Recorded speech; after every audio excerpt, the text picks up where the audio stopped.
ជា present participle press វាបញ្ជាក់ន័យទៅឲ្យ Prime Minister ហ៊ុនម៉ាណែត អូខេ មានន័យថាឆ្លៀតនៅក្នុងឱកាសនេះ Prime Minister ហ៊ុនម៉ាណែត លោកនាយករដ្ឋមន្ត្រីហ៊ុនម៉ាណែត renew មានន័យថា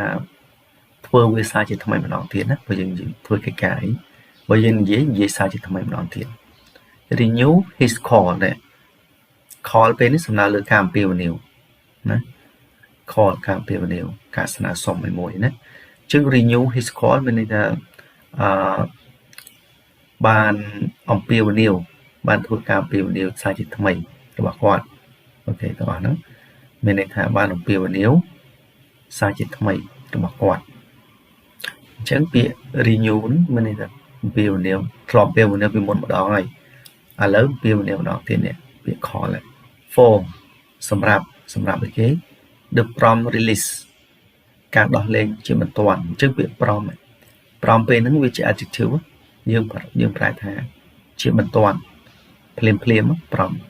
ពាក្យ release ប្រែការដោះលែងអញ្ចឹងក្នុងនេះគេសេចក្ដី noun of ហ្នឹងនៃអីគេ the 18 Cambodian soldiers មានន័យថាទាហានកម្ពុជាចំនួន18នាក់ on ហ្នឹងគឺយើងប្រែទៅតាមស្ថានភាពប្រយោគស្ថានភាព clear ឥឡូវបងប្អូនមើលកន្លែងនេះសិន humanitarian grounds ធម្មតាពាក្យ humanitarian ហ្នឹងមានន័យថាមនុស្សធម៌គេសេពេលនេះគេសេវាជា adjective អូខេអញ្ចឹង humanitarian ground ធម្មតាប្រែថាដីប៉ុន្តែនៅពេលនេះគេអត់ប្រែថាដីទេគេប្រែថាហេតុផល